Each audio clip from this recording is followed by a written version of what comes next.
This week's guest is Lisa Ryan. Lisa helps organizations develop employee engagement strategies to keep their top talent and best customers from becoming someone else's. She is a gratitude expert, award-winning speaker, and best-selling author of 10 books, including To Have and to Hold 101 Smart Strategies to Engage Employees. She's also past president of the National Speakers Association Ohio chapter and received her MBA from Cleveland State University. Lisa, thanks for joining us on the Respect Podcast. Well, thanks so much for having me. Absolutely. So let's get right into it. How does respect play in the workplace?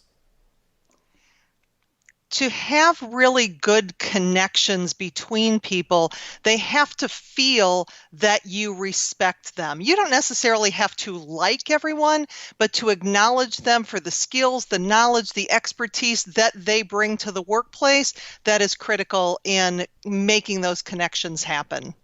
And how do you get people to do that, to actually treat each other with respect in a workplace where they feel, hey, I'm here for my goals, they're here for their goals?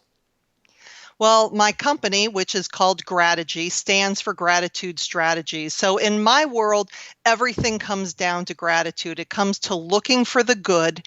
And when you start with a gratitude practice that we could spend hours talking about, but you start to look for the good in people. So say you have a person that for whatever reason you just get along with. It's like, what if I challenged you to find one good thing about that person? It's like, Lisa, there ain't nothing good about that person. All right. If you had to pick something about that person, what would it be? I don't know, she wore cute shoes yesterday.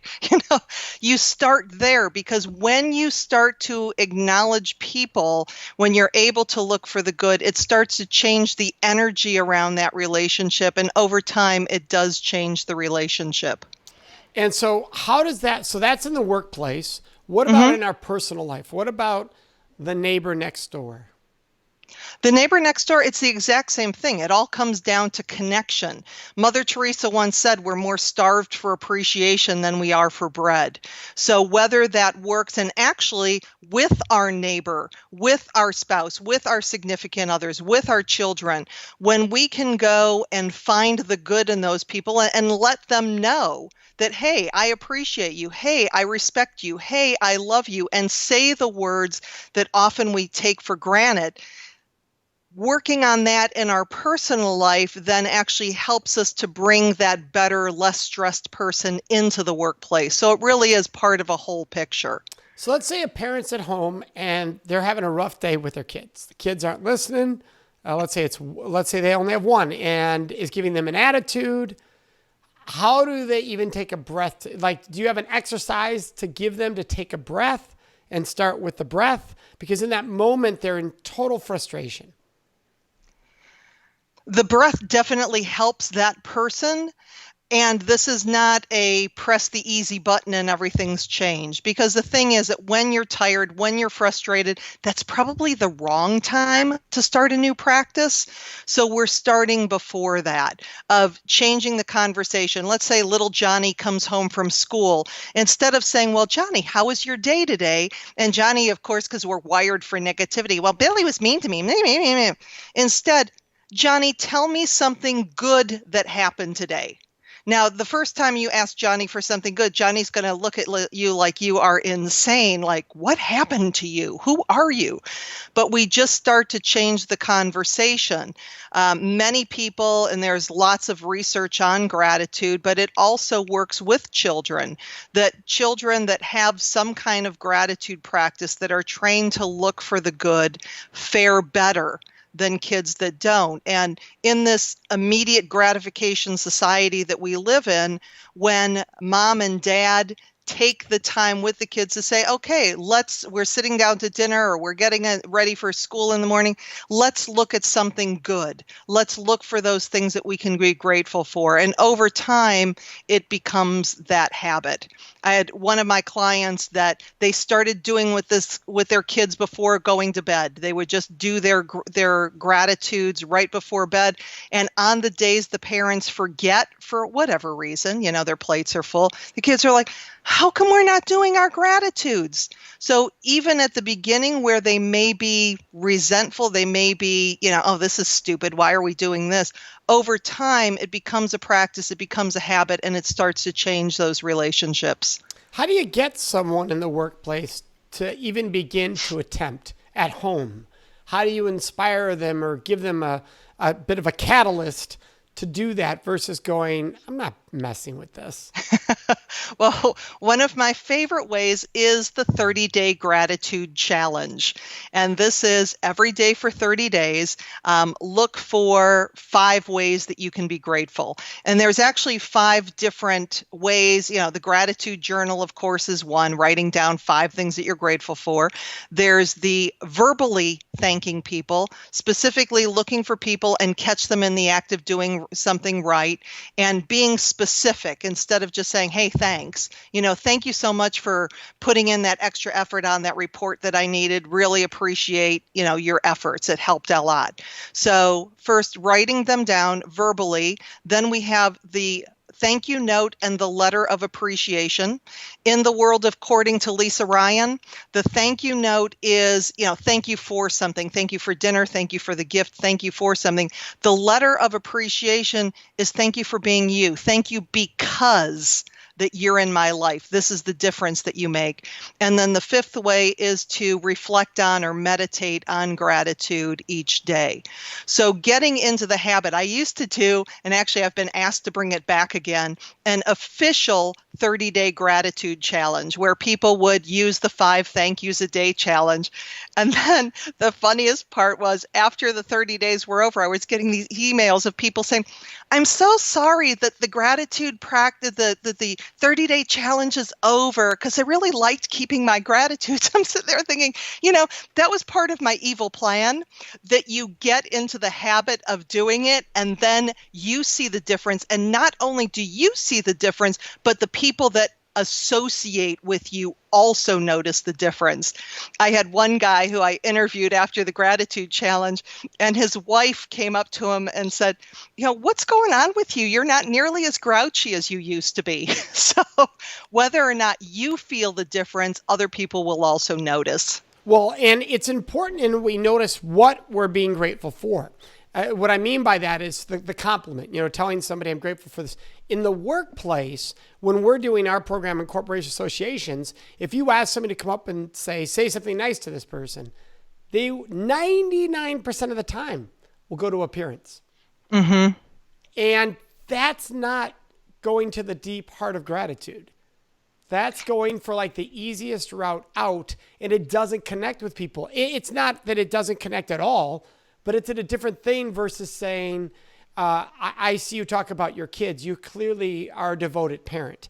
That is so much more meaningful than, wow, nice top, or nice jacket or nice shoes. And so you can start to say, how can I see deeper to connect with this person in something that's meaningful? So you brought up a good example there on the project. To be grateful for the insights you brought to that project, to be that specific, is a way more powerful form of gratitude and respect than, hey, thanks for your help. Exactly. So to be the more specific and say that insight you shared right there, that was so brilliant. That helped me go down this path, and be that intentional with the gratitude can really allow it to connect human beings. Right. Exactly. Because really what gets recognized gets repeated. So when you're telling that person, thank you, your insight, the relationship that you have with your family, the fact that you share whatever it is, that we're looking at actions. Because I speak to a lot of manufacturing associations where there's mostly men in the audience. And when I use accepting a compliment, I do a whole thing on the ability to accept a compliment. But the thing is, because we focus on appearance in the workplace, that can get a little hairy, with all of this. So it's focusing on the actions that person did, whether or not you like their dress or you like their, whatever they're wearing. When we're focusing on the physical attributes of a person, sometimes that can get us in trouble. Absolutely. And that's why we're brought in, is because people don't realize they are naive or ignorant. Sometimes they just don't care. Hopefully that's not the case. that those physical comments can be harming. Right. Especially Exactly. with tone of voice, where you're looking when you're saying it. There's a million things that can cause harm there. Whereas telling you what a great job you did on a project, there's very little chance of me causing harm as long as I don't double-edged sword it, right? Like, unlike the last time, so that then is not gratitude. That's like, it's gratitude with a slap at the same time. And so that's important to let it be free of any buts and ifs. Right. Right. Well, and the other thing that you're doing when you're being specific and recognizing that colleague and recognizing that employee is they know that you're paying attention to them. You're not just going because, I went to this program and Lisa Ryan said I needed to thank 5 people. Okay, thank you. Check, done. Where instead I'm specifically focusing, and now my employees know that I'm not only getting on them when something goes bad, but I'm also paying attention to what's going well. I was at one of my programs and a guy came up to me afterwards. He said, Lisa, when I do something wrong, I get recognized 100% of the time. And when I do something well, it's rare that I get acknowledged. And studies, there's lots of studies that are out there that show that a lot of times it's about 42% of employees have been recognized for the good work that they've done by their manager in the past year. That's insanity. We change the workplace when we start to look for people and catch our employees doing things well. That's when we can change the culture. Well, yeah, and we all know the research shows people don't leave jobs. They leave bosses. They leave poor leadership. And so the question becomes, if you're listening to this, how can I be a positive leader? Even if maybe I'm I'm the lowest rank in the situation, how can I still bring positive leadership to that environment? How can I show respect for those I work with? And this becomes an important part. Now, someone will sit there and go, well, when it comes to companies and respect, it's all about the bottom dollar. It's all about profit. So how do you help that person realize respect has a lot to do with profit? With the bottom line. Because I run into those same managers, well, why should I thank my people for doing a job? Isn't that what a paycheck's for? It's like, you know what? If you want your people to do exactly what you pay them for, if a paycheck is all it's about, they will do exactly enough work so that they don't get fired because you're probably paying them exactly enough so that they don't quit. If you want that employee to give you their best efforts, to have that best friend at work that Gallup says is one of the points of an engaged employee, that brings their best, that gives you their blood, their sweat, their tears, then we look for ways to acknowledge our employees. Then we look for ways, and it doesn't matter if you are at the bottom of the totem pole when it comes to the corporate ladder. Every single person in an organization can make a difference, and it's just in that language. It's I appreciate you. It's thank you. It's I respect you. I respect what you bring to this workplace. I'm catching you doing things right, and I'm looking for your strengths instead of always trying to fix what's broken. If I'm always trying to fix what's broken and I'm bringing that negative, toxic energy with me, my people are going to leave. They're going to go down the street for 50 cents more an hour. Why would they stay? Yeah, and I've seen the opposite where somebody is in a work environment that they feel loved, they feel respected, and they have a gift and a talent. They really should be an entrepreneur. Everything about them says they should be on their own and they would be incredibly successful, but they won't leave because of the love and respect they have, and they don't want to leave that. That's when you've created a chemistry of your best will just shine from within. Even when they're so good they could shine on their own, they'll stay because you can't buy that. You can't buy genuine respect and admiration and appreciation. Yeah. And what oftentimes will happen is that somebody will be working at an organization where they feel loved and connected, and then they believe that all companies must be like this. So they leave that company for a better opportunity, and then they realize that they're just another number, that they're being treated like crap, that they don't have the same thing. And then we have that boomerang effect that now that employee that we love, that we trust, that we had this relationship, now they want to come back to us, and we have somebody that's already trained, that's already in the flow. And so when we don't, we're always in that grass is always greener. So if we have it and the grass is really green, we're going to think, hey, that's going to be better. And then we find out that it's not, because we're with a unique organization who is respecting us, who is treating us with gratitude. And it doesn't take a lot to do that. It just takes that sincere effort. And that's the key. It has to be sincere. Well, yeah, and I think of my friend Sam Silverstein. He wrote a book about Happy State Bank, and it's all about the company's core values and how you live them. And this is the epitome of, do you live with respect for your employees? For years, it was always the customer comes first. Many organizations now are saying, no, our employees come first, because if our employees come first, they'll make sure the customer is taken care of. They will generally show love and care and consideration. If we're saying customer first and I have miserable employees, what are the odds that customer feels like they're first? Right. When they're in front of a miserable employee. So I think something for people to challenge themselves is to go, what are your core values in your organization? Do they bleed respect and appreciation? Do they tell us that every day we practice respect and appreciation? In your home, do you have core values for your family? And do they bleed respect and gratitude for your family members? Yeah. Well, and you look at it, if you have a corporate mission statement, that you and your leadership came and you sat together and you came up with this grand plan for, this is our organization, this is who we are. If I took that to your employees and I read your mission statement to your employees, would they laugh? Yeah, right. Or would they say, yes, that is our core? Is it like the Ritz-Carlton of ladies and gentlemen serving ladies and gentlemen, that they know that to the core of their being? Or is it just words on a wall because it looks good? This is where we get the buy-in. When we live our mission, our values, when we demonstrate that, and when our employees are part of the process. Because you're right, the numbers show that. When it comes to taking care of employees first, the happier your employees are, the more empowered they feel to take care of the customer instead of jumping through a lot of hoops, that you're trusting them, that you respect them and their ability to make good decisions.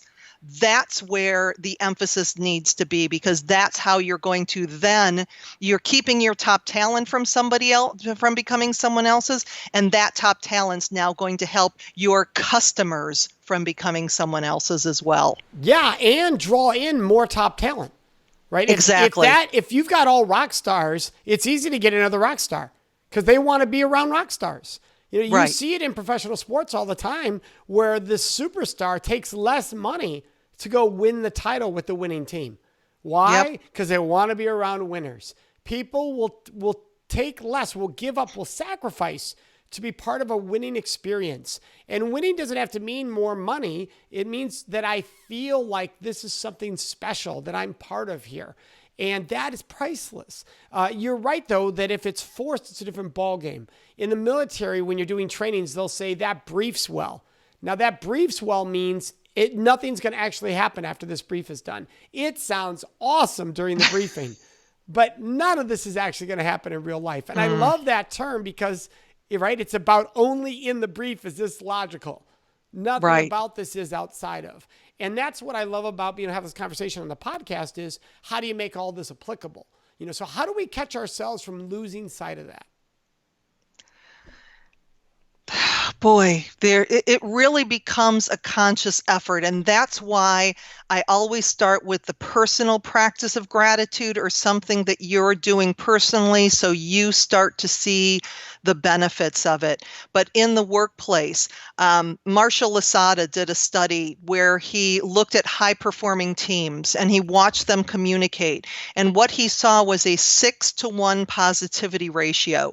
So basically, for every one negative thing that somebody on that team would hear, they would hear at least 6 positives. Now, this wasn't like, oh, yay, everything you do is so well. This is, that's a really great start of an idea. How can we expand on that? Again, it goes back to respectful communication. On an average performing team, he found it was 3-to-1. For every one negative, they heard 3 positives. He found that this was barely survival. This is your employees are doing enough work so that they don't get fired. You are paying them enough so that they don't quit. Even balance. But on a low performing team, it's 0.3-to-1.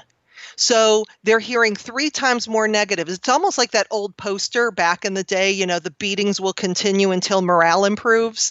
It doesn't work. We have to stop focusing on what's broken. So as far as starting this process, there's people that are already really good at it. If you're not, if this is new, one of the best things that you can do, I like to call the apology approach, where you're talking to your employees and saying, you know what, I have not been letting you guys know how much I appreciate you, how this company runs as well as it does because of what you bring to it.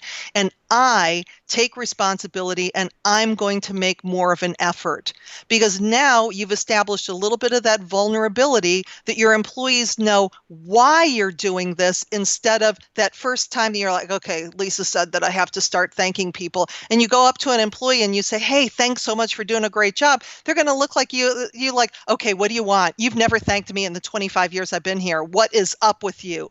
So we start with some kind of confession, something of taking that responsibility that this is important to me. And this is important to us as an organization, that I've been, I really want to get better at it. And then the thing is that you keep doing it, because gratitude, respect is not one way. Well, I said thank you to her and she never says thank you back, or it doesn't matter. You can't influence. The only person that you can influence is yourself. So you start to look for the good. You start to change. I had one of my clients, I don't know if he owned a John Deere dealership. Let's use that for an example.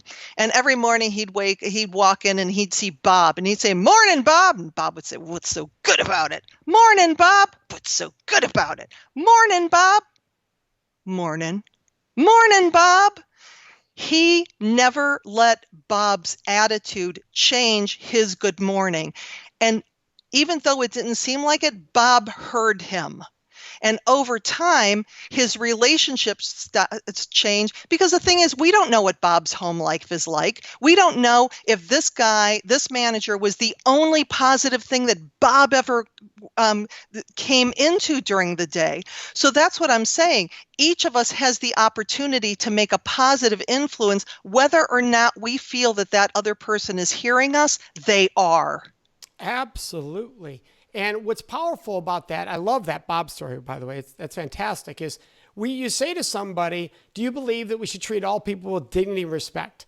Almost everyone says yes. Okay, are you doing that for the one that you hate next to you at work? Well, no, but you just said all people. Well, not them. Well, no, all people are all people, which means not only that, I could take it deeper. What if I treat you with love and compassion?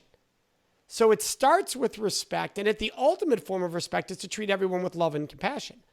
And so what if I could treat you with that? So no matter how bad your day is, I'm compassionate because you've had a bad morning before that point, right?